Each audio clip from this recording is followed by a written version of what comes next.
주 안에서 여러분을 사랑합니다.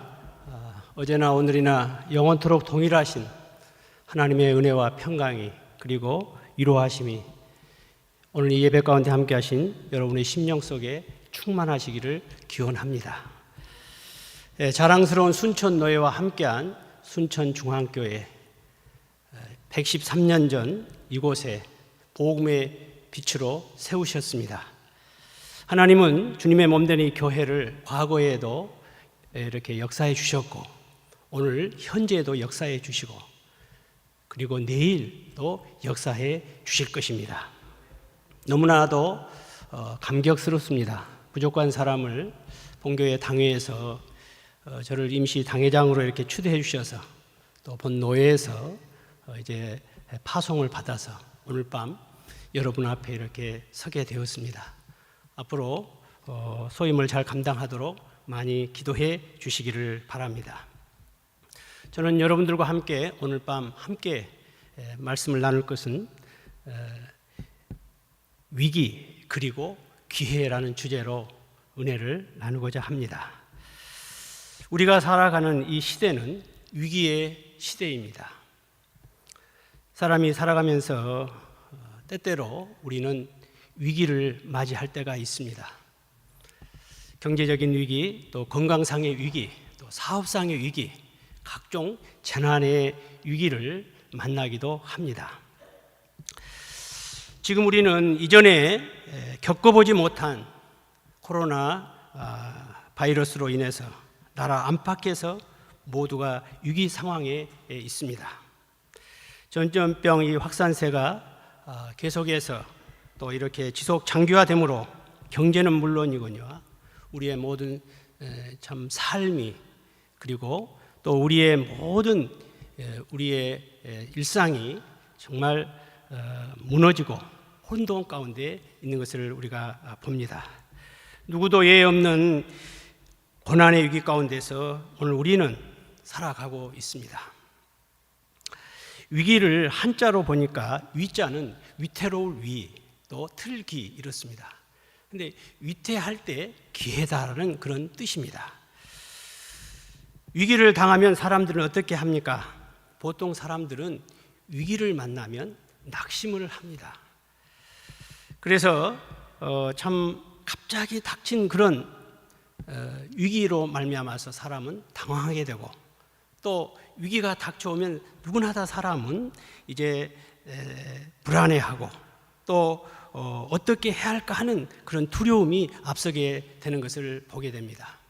그런데 오늘 우리가 기억해야 할 것은 이 위기 속에 기회가 있다고 하는 사실을 오늘 우리는 기억해야 하겠습니다.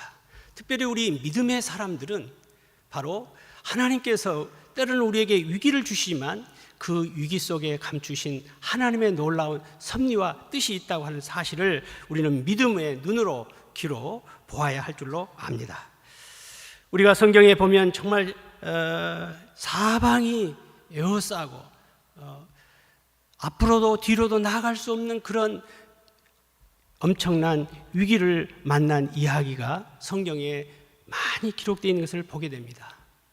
바로의 군대와 더불어서 모세와 이스라엘 백성들이 이제 앞에는 홍해가 뒤에는 이제 바로의 군대가 쫓아옵니다. 이러한 위기에 있습니다. 또 다니엘과 그의 친구들이 사자울과 또 풀무불 가운데서의 위기가 있습니다. 또 이스라엘 백성들의 절대절명의 위기, 정말 나라가 멸절할 그런 상황에 있을 때에 죽으면 죽으리라라고 하는 에스더의 위기가 있었음을 우리가 보게 됩니다. 이제 이 골리앗 그 위협 앞에 다윗의 위기가 있었습니다.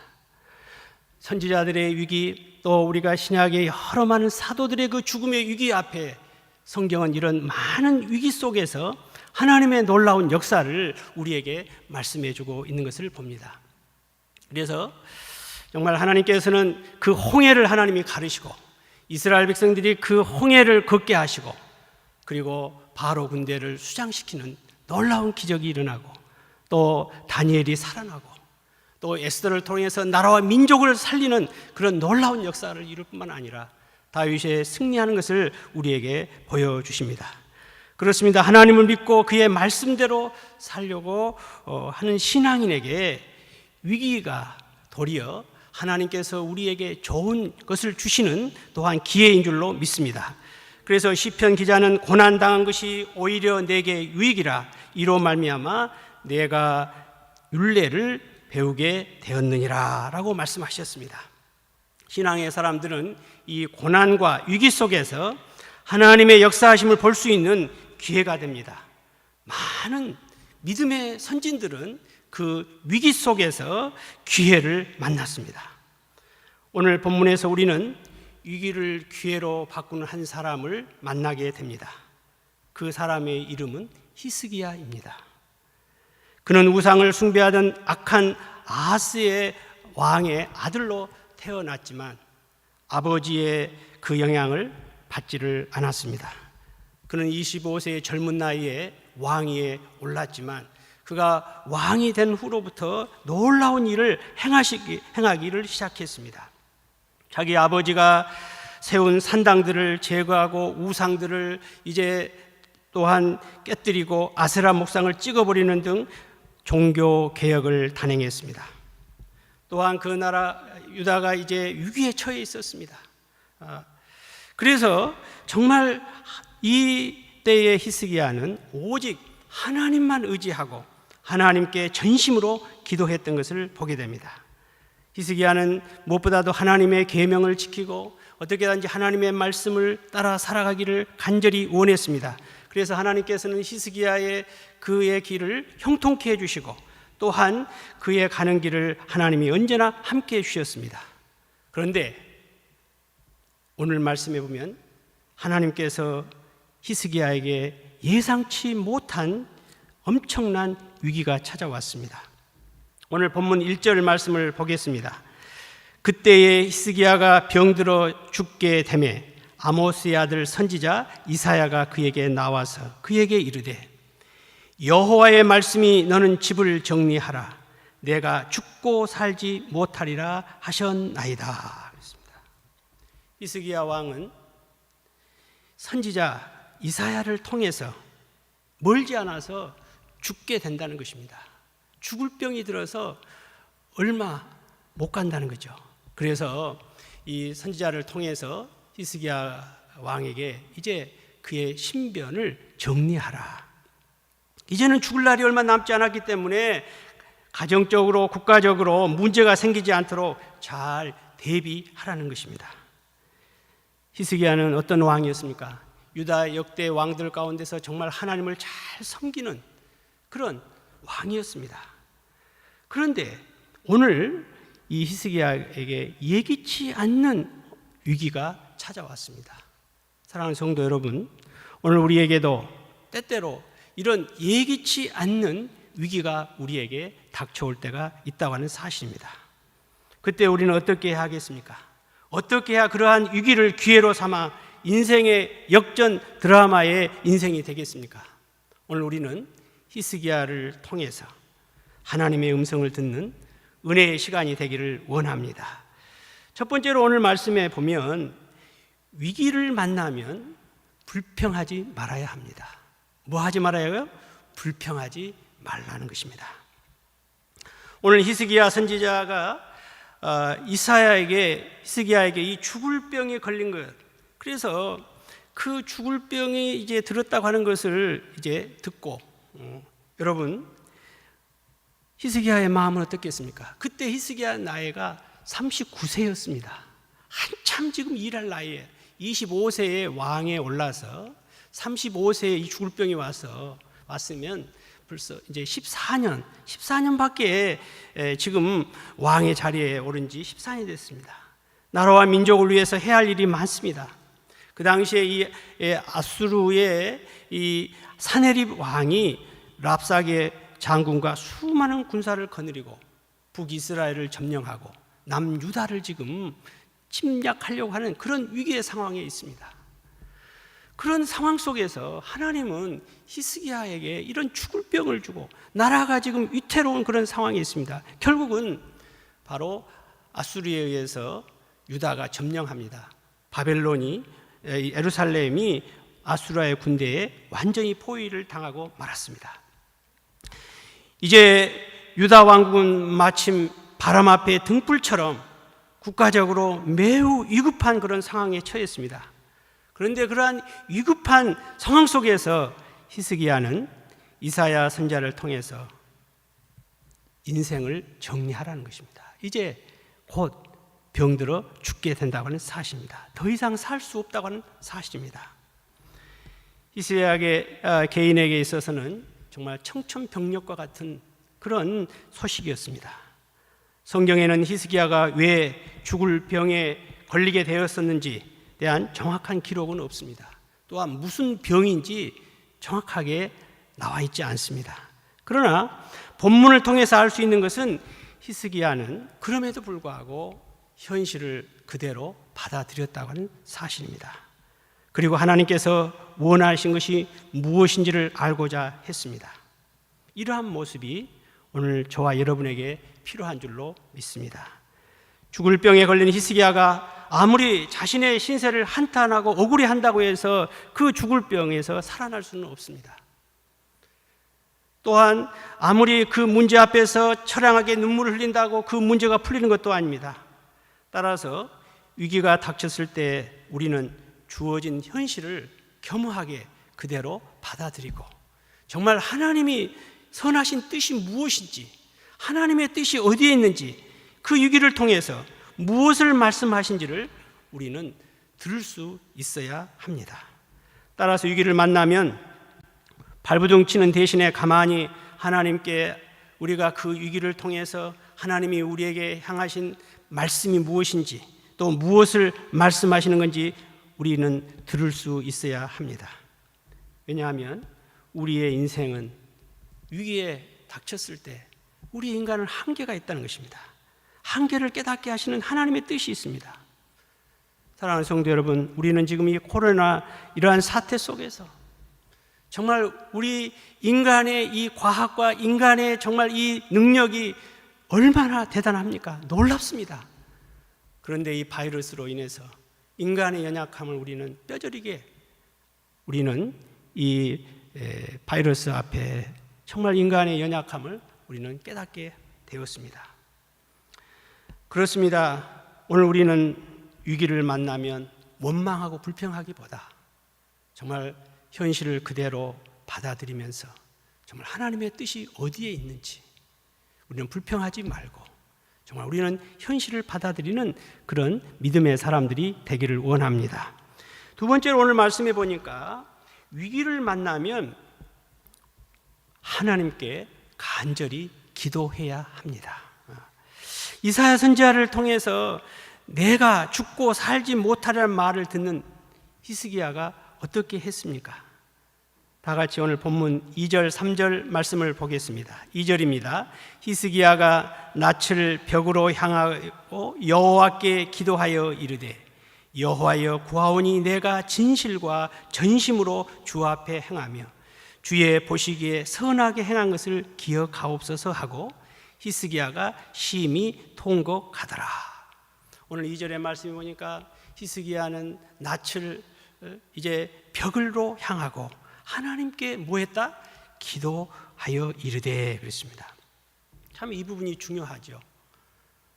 그는 자기 병을 고쳐줄 의사를 찾거나 또한 자신의 병을 고칠 수 있는 약을 구하거나 신하들을 불러 모아서 어떤 대책을 세우거나 또한 이제 사랑하는 가족들 앞에서 통곡한 것이 아닙니다. 위기를 만난 히스기야는 사람에게 도와달라고 요청한 것이 아니라 하나님께 도와달라고 하나님께 기도했습니다. 무엇보다도 그는 먼저 하나님께 기도했습니다. 왜냐하면 히스기야는 기도하는 것을 그가 사는 비결임을 알았기 때문입니다. 그는 인간적인 노력을 하지 않고 아예 처음부터 하나님께 기도했습니다. 그런데요, 히스기야가 그냥 하나님께 기도한 것이 아니라 낯을 그의 얼굴을 벽을 향했다는 것입니다. 이 낯을 얼굴을 벽을 향했다고 하는 것은 무슨 뜻이겠습니까? 나는 오직 하나님만 의지하겠다는 신앙의 결단인 줄로 믿습니다. 3절 하반절에도 히스기야가 뿐만 아니라 심히 통곡을 했다 그랬습니다. 그냥 조용히 침묵하고 묵상 기도한 것이 아닙니다. 정말로 히스기야는 하나님 앞에 눈물로 기도했습니다. 통곡하며 기도했습니다. 하나님은 이러한 기도를 좋아하십니다. 하나님은 눈물의 기도를 보시고 부르짖는 기도를 들으십니다. 하나님의 약점은요, 눈물의 기도입니다. 하나님은 눈물로 기도하는 자, 정말 하나님께 부르짖는 그 기도를 하나님이 들으십니다. 하나님은 히스기야의 눈물을 보시고 그의 통곡의 기도 소리를 들으셨습니다. 5절, 6절 오늘 본문 말씀 우리 다 같이 보겠습니다. 5절 말씀입니다. 너는 돌아가서 내 백성의 주권자 히스기야에게 이르기를 왕의 조상 다윗의 하나님 여호와의 말씀이 내가 내 기도를 들었고 내 눈물을 보았노라. 내가 너를 낫게 하리니 내가 3일 만에 여호와의 성전에 올라가겠고 내가 내 날에 15년을 더할 것이며 내가 너와 이 성을 아수르 왕의 손에서 구원하고 내가 나를 위하고 또 내 종 다윗을 위함으로 이 성을 보호하리라 하셨더라. 아멘. 하나님께서는 히스기야의 눈물의 기도를 보셨습니다. 그의 통곡의 기도, 정말 부르짖는 그 눈물의 기도를 하나님이 들으셨습니다. 하나님은 히스기야가 이제 곧 죽게 될 것을 준비하라고 했는데 하나님은 히스기야의 그 기도를 들으시고 오늘 선지자를 보냅니다. 그 죽을 병으로부터 고침을 받게 된다. 나음을 얻게 되고 3일 만에 내가 일어나서 이제 성전에 올라가서 하나님 앞에 제사를 올리게 될 것이고 그리고 내 수명을 15년 더 연장시켜 주겠다고 약속하셨습니다. 뿐만 아니라 아수르의 손에서 이 예루살렘을 구해 주시겠다고 약속하셨습니다. 오늘 우리가 여기에서 알 것은 하나님께서는 눈물의 기도를 하나님이 보시고 또한 그가 간절한 기도를 하나님이 받으셨습니다. 여러분, 하나님은 우리의 기도를 들으십니다. 특별히 우리의 눈물의 기도를 보십니다. 하나님은 우리가 통곡하며 기도하는 소리를 귀담아 들으십니다. 여러분, 위기에 처해 있습니까? 도저히 여러분의 힘으로 빠져나갈 수 없는 위기에 빠졌습니까? 오늘 우리는 하나님께 엎드려 눈물로 기도하시기 바랍니다. 하나님은 우리의 눈물을 잊지 않으시고 응답해 주십니다. 시편 34편 18절 말씀에 여호와는 마음이 상한 자에게 가까이 하시고 중심에 통회하는 자를 구원하시더라고 말씀하고 있습니다. 시편 126편 5절 6절에 보니까 눈물을 흘리며 씨를 뿌리는 자는 기쁨으로 거두리로다. 울며 씨를 뿌리러 나가는 자는 반드시 기쁨으로 그 곡식단을 가지고 돌아오리라 말씀하셨습니다.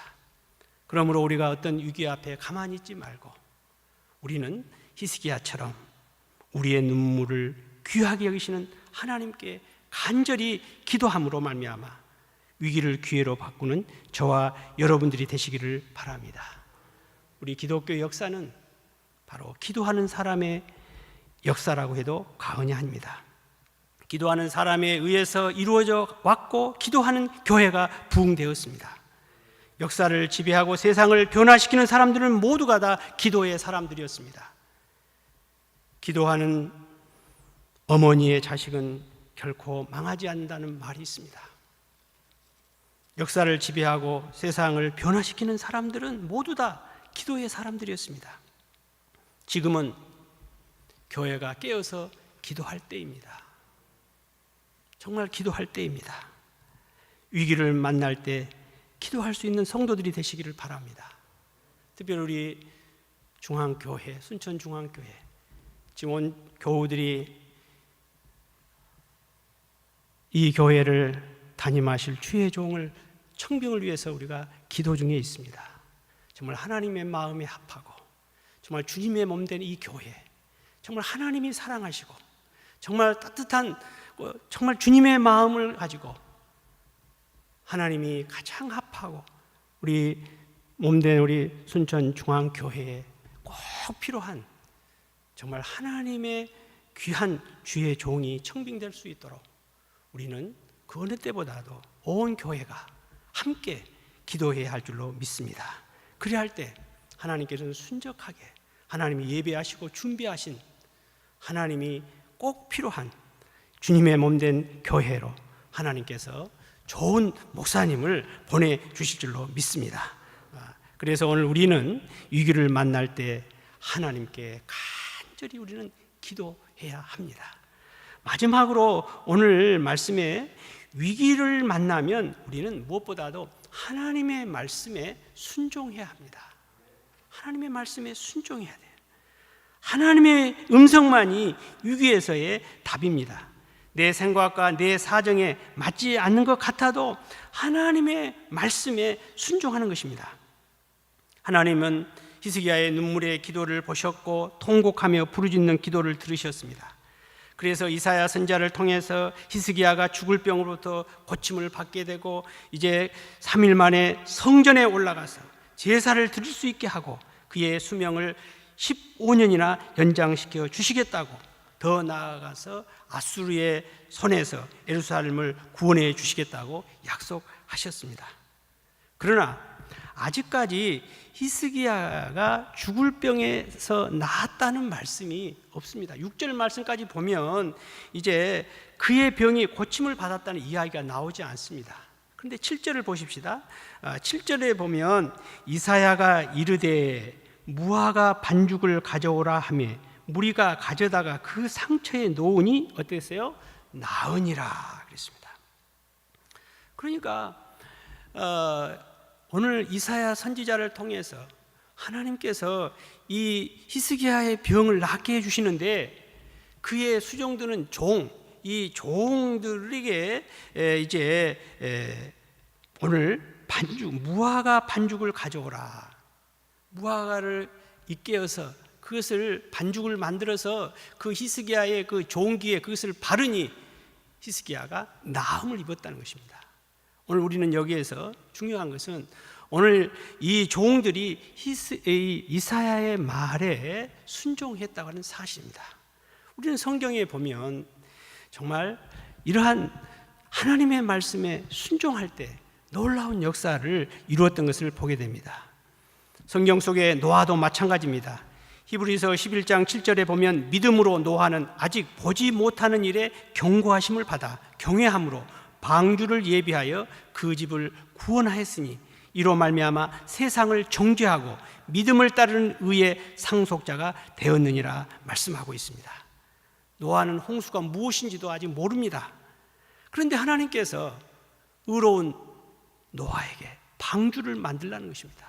방주를 만들라 하나님이 명령을 했습니다. 그 명령을 받고 정말 이 노아는 방주를 짓기 시작했습니다.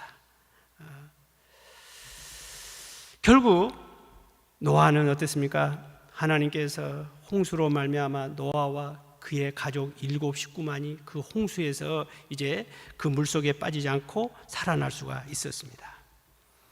베드로는 깊은 곳에 가서 그물을 던지라는 예수님의 말씀에 그대로 순종했습니다. 지난밤에 밤새도록 고기를 잡았지만 한 마리도 잡지 못했는데 주님의 말씀에 순종했을 때 그물이 찢어지도록 고기를 잡게 되었습니다. 가나라는 지역에서 혼인잔치가 있었습니다. 손님들을 대접하는 중에 포도주가 떨어지는 위기를 맞이했습니다. 그때 예수님의 모친 마리아가 종들에게 말합니다. 예수님께서 무슨 말씀을 하시든지 주님의 말씀에 따르라고 당부를 합니다. 주님께서는 종들에게 말합니다. 항아리에 물을 가득가득 채워라 그렇습니다. 종들은 주님의 말씀에 따라서 그 어려운 물을 항아리에 막 채웠어요. 그리고 주님이 말씀하십니다. 연회장에 물을 떠다 주라, 갖다 주라. 그때 물이 변하여 포도주가 변했습니다. 그들이 순종하지 않았다면, 아니 조금 전에 그 물을 가지고 어떻게 이 물을 갖다 줄 수 있느냐. 그런데 오늘 이 종들은 주님의 말씀에 그대로 순종했을 때 물이 변하여 포도주가 된 줄로 믿습니다. 그렇습니다. 우리는 위기가 바로 이런 기회로 바꿔진다고 하는 사실입니다. 순종할 때 기적이 일어난다는 것입니다. 순종하는 사람들에게는 아름다운 미래가 보장되어 있습니다. 그래서 순종이 제사보다 낫다 했지 않습니까? 그래서 오늘 우리는 무엇보다도 어떤 위기를 만날수록 우리는 기본으로 돌아가야 합니다. 정말 하나님의 말씀 앞에 하나님의 말씀을 우리가 붙잡고 우리는 그 하나님의 말씀을 순종하는 그런 믿음의 사람들이 되기를 원합니다. 정말 우리 위기 앞에서 히스기야처럼 최선을 다해서 하나님의 말씀을 순종하시기를 바랍니다. 우리의 어떤 경험과 상식과 이성과 맞지 않는 말씀이라 한다 할지라도 하나님의 말씀은 살아있는 말씀이요 능력의 말씀이요 그 말씀이 말씀되게 하셔서 하나님은 그 말씀을 순종하는 자에게 역사하시고 순종하는 자에게 하나님께서 위기를 기회로 축복해 주신 줄로 믿습니다. 사랑하는 성도 여러분, 우리에게도 위기가 올 수 있습니다. 아니, 지금 우리는 위기 가운데에 있습니다. 주님 안에서 능치 못할 일이 없다고 했습니다. 위기가 기회로 바꿔줄 수 있다는 말이죠. 하나님은 능치 못하십니다. 일이 없습니다. 오늘 말씀대로 오늘 우리가 위기를 만났을 때 어떻게 하자고요? 불평하지 말고 원망하지 말고 현실을 그대로 겸허하게 받아들이십시다. 그리고 우리는 하나님 앞에 간절히 기도하십시다. 그리고 무엇보다도 하나님의 말씀 앞에 순종하십시다. 그리하면 위기가 기회로 바꾸는 놀라운 은총들을 체험하게 될 것입니다. 이 귀한 은혜가 오늘 이곳에 함께 하신 여러분 그리고 우리 순천중앙교회 위에 함께 하기를 간절히 주님의 이름으로 축원을 드립니다. 기도하겠습니다. 하나님 아버지, 위기 때마다 항상 지켜주시고 건져주시니 감사합니다. 위기는 기회라는 말씀을 붙들고 사는 믿음의 사람들이 되게 하옵소서. 예수님의 이름으로 기도합니다. 아멘.